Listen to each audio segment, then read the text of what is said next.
Hello everybody and welcome back to Eerie Covenant. How are you today on this new moon's night? Loving it, praising the goddess Hecate.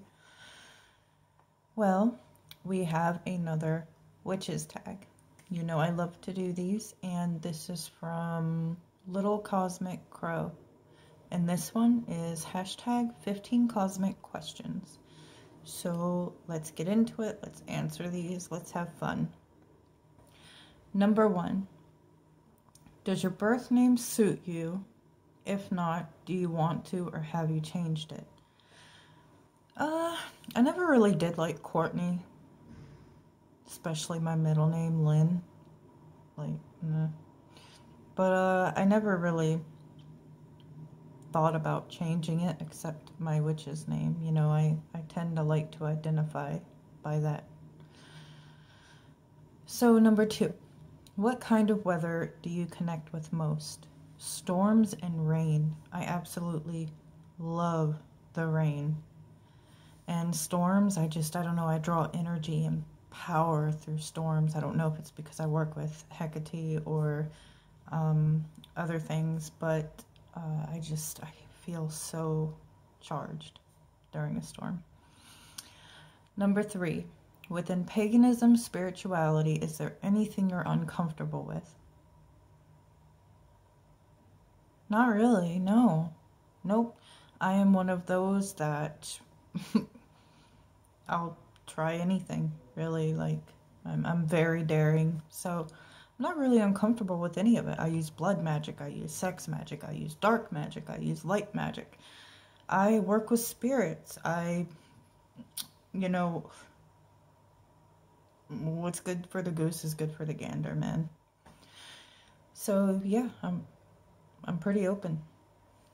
Number 4, in your spell work or practice, how do you help yourself be more confident? You know, I think this is a good question, and my answer is I'm confident in my control, okay? And the control of my emotions. Before I do a spell, that is. I'm not always in control of my emotions. I can be a basket case at times. But when I'm preparing to do a spell or a ritual, the control and the discipline, I find gives me that boost of confidence to carry on through the spell or the ritual. The more I discovered about myself and my magic, the more confident I became. So now I have a there's no stopping me type of attitude. And when I plan to do it, I execute it. I hope that made sense and came out the way I meant it to. Hopefully you guys get it. But yeah, I'm confident in my control, and knowing that gives me the confidence to be able to do my work. All right, and number 5. Who's someone who inspires you currently? You know, I'm not sure about this question. I would have to say recently, you guys know I've always worked with both dark and light, but recently I have been leaning more toward the darker path. I'm going to be making a video about that soon, so I don't want to get too deep into that. But I am learning from and studying other left-hand path sorcerers or magicians and witches. And they're inspiring me, to embrace this, to go further, to really push myself to that limit. A limit that a lot of people are not willing to cross, and I want to document that path with you guys. So we'll get into that in another video, but also I have to say, the little witch community that I am in here on YouTube, you guys inspire me as well. When I watch your videos, I love all of you. So, number 6, do you feel you're responsible for healing or fixing mistakes your ancestors made.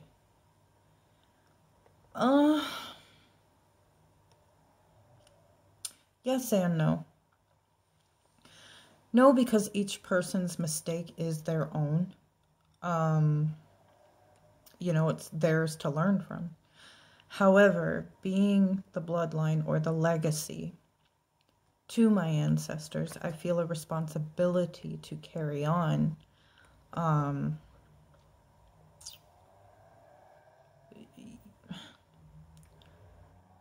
to carry on their name, you know, give it a good legacy. Bad things happened, you know, I had bad ancestors, I had good ancestors, and I have native, you know, if something bad happened or they made a mistake, I would like to carry the legacy on in a positive way. If that makes sense. You know, it feels like to me that I'm kind of rewriting that in their name. Yeah. Because, you know, you can't change where you come from, but you can change the legacy. It's basically what I'm trying to say. Number 7, weirdest thing you've experienced in your path. Well, I've discussed some, you know, before, but now lately,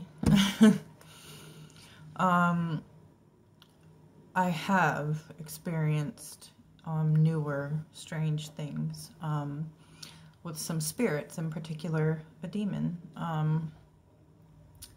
I used to be afraid of them because of religious dogma, but upon deep research, these are ancient gods. They were worshipped as deities, and when Christianity came in, they completely stigmatized them and they were feared. Not saying they can't be dangerous to work with, but the certain entity that I'm going to be working with now appeared to me, and I always thought you need to summon these things. But another left-hand path magician that's more experienced than I had told me tonight, actually, that it is my calling to the left-hand path. So embrace this. So that's what I'm going to do. And that demon's name was Beelzebub. Now, the strange thing about this is I always had a little fear from the religious dogma with them. But I was surprised when he appeared to me, the feelings I had of love and compassion. It wasn't fear. I didn't fear him. I was surprised. But I had thrill and grown to find comfort in the darkness. And that right now to me is mind-blowing. So I'm going through a pretty big spiritual change. And you know, many years ago when I was a baby witch, I never would have thought I'd be prowling this path. You know, of course, my path changed from when I first started out to becoming a gray witch. And now, you know, I'm leaning yet again. My path's changing. So that's surprising to me. Yeah. So I would have to say that, what's going on right now. All right, number 8. If you do your own tarot or oracle readings, do you find them to be truthful, accurate, or biased?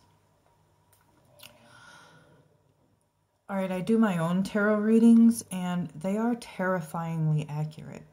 I've even had hints or where they've outright told me or warned me what was going to play out. Perfect example, okay? You guys know my history with drug addiction. Well, a year ago, this month actually, I'd been a few years clean from opioids, but was still on a drug called Suboxone or Subutex through my treatment center. For those of you who are not aware of what this drug is, I used to think it was a godsend for someone like me or addicts, but really it's even worse. I think withdrawing from the Suboxone was worse than heroin withdrawal. I wished I would have just checked into rehab and got it over with. Would have saved me a lot of hassle. So I don't recommend it. But anyway, I came to Ireland this time last year to visit for 2 weeks. And I remember pulling a card, and the cards that laid out, I'm not exact to what they all were, I can't really remember, but I do remember they were basically about addiction and change, and I do know I got the Tower card with it. I think one of them might have been the devil. I'm not sure, but it clearly was talking about my addiction. And I knew deep down, you know, my treatment said I was clean, but I was now addicted to Suboxone. You know, I traded in one for another, and it was legal, and just something that happened that I thought was a miracle drug, keeping me clean. Well, I deathly feared the agony of the detox off it, let's just say. But I understood that the reading said I needed to work on my addiction and basically start over to ascend further in my path. So keep that in mind with this story. We get to the airport to go home 2 weeks later, after I drew these cards. Okay? And my fiance got pulled by customs, and it held us up, and we missed the flight. They wouldn't refund us the money, and they would not move the flight date for us. So we were fucked. I was stuck in Ireland for 3 more weeks, and where did that put me? I had a day left of my prescription, and I knew I was facing my reckoning that the cards said I was going to face in order to ascend in my path. And I did. I laid in my fiance's bed with the mentality, I'm going to get through this and I'm going to ascend on my path. You know, the spirits laid it out for me. I need to do this. And it was very hard, but I did it. I got completely clean. And you know, the whole time I was detoxing, I heard dogs barking everywhere. Hint, hint, Hecate. Then I got home, I was okay, kept pulling cards all year since last year, and kept getting change, new beginning, new starts, you know, a big trial.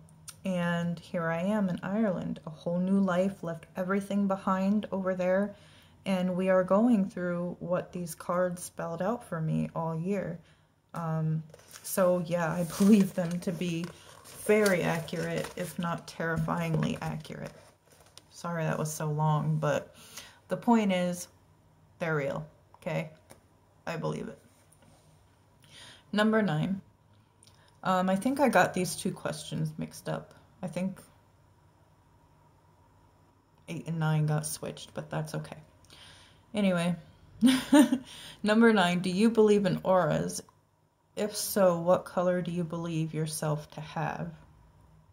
I do believe in auras, okay, and I've seen them off and on with people, but that don't happen to me very often.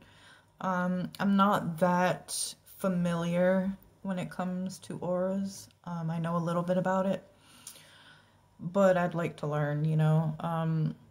As for my colors, probably whatever stands for having an underlining darkness, but yet a good person with a lot of love in my heart. So, you know, I'm curious to know what my aura is. If any of you can read them, comment, please. I'd like to know. All right. So, number 10. One thing you are proud of yourself for. How far I've come. How much I've endured to get here. And taking my pain and all that I went through. I haven't shared my story with hardly anyone. But taking all of that and turning it into magic, and turning them into, instead of why'd this happen to me, and transitioning that into what did I get out of this. That's something I'm proud of myself for, because I think I've come very far. Number 11, between light and dark, what is more prevalent in your practice? Are they both? Yeah, both are me. But I tend to lean on desire and dark a tad bit more. As I just recently or previously discussed, I'm leaning a bit more down the darker path. But would like to add into that, I have no belief that any of us could just be one of them. We're not light and we're not completely dark. To me, that's impractical and irrational. Like nature, we're both, whether we realize it or not, you know. We're self-destructive, we're openly destructive. I could get into this and go on and on, but you get the picture. So I'm both, really, you know. All right, number 12. Do you believe in aliens? If so, should we be fearful of their existence or try to communicate with them? I believe in them. I'm not sure if I believe that they're another species or if they're other spirits. But one thing I do know is that they're more intelligent than we are. So if they wanted to communicate with us, they would find a way. I think they want to stay hidden for a reason. I mean, I kind of imagine an alien in their aircraft, like sitting on their little aircraft seat and like looking down at us. Kind of like, yeah, that's right, peasants. I mean, that's just how I see it in my imagination. Because, I mean, if you're a more intelligent being that has these aircrafts and can get to other galaxies and realms, but you got these petty humans on Earth that, you know, I mean, we've evolved a lot too, but you get the picture. Yeah, I don't know. I got a messed up imagination, guys. All right, number 13. So far in your path, what are favorite things you learned? Divination, conjuration, astral projecting and dream walking into someone's dreams or mind, and manifesting.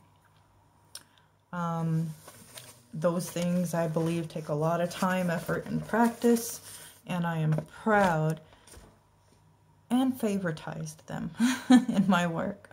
It's kind of the ground of my work. 14. Thoughts of using tools for spirit communication, tarot, divination, Ouija boards, pendulums, EVP, etc. Do you have any preferences? Well, I am one who does not always need tools to contact the dead. That is my ability, besides for getting glimpses of the past when I'm on locations. But I do like pendulums and black mirrors, incense, and sometimes channeling with a pen and piece of paper. Those would be my favorite methods, and I'm not opposed to anyone using any of these. I think a majority, whether we know it or not, of our work is done with the spiritual world's help. So at times it's a need to communicate with them at some point in our work, right? 15, and the last one. If I could talk to my future self, what questions would you ask? 1. Are my children okay? Did they make it? Are they successful in what they wanted to do? Number 2, am I at peace?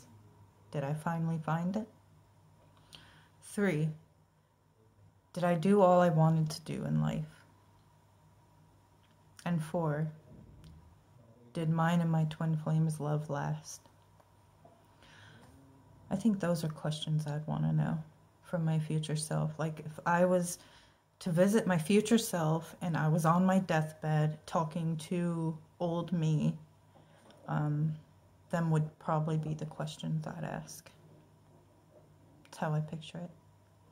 Well, that was really fun, and thank you, Cosmic Crow, for creating this tag. I love doing them, and I love all you guys.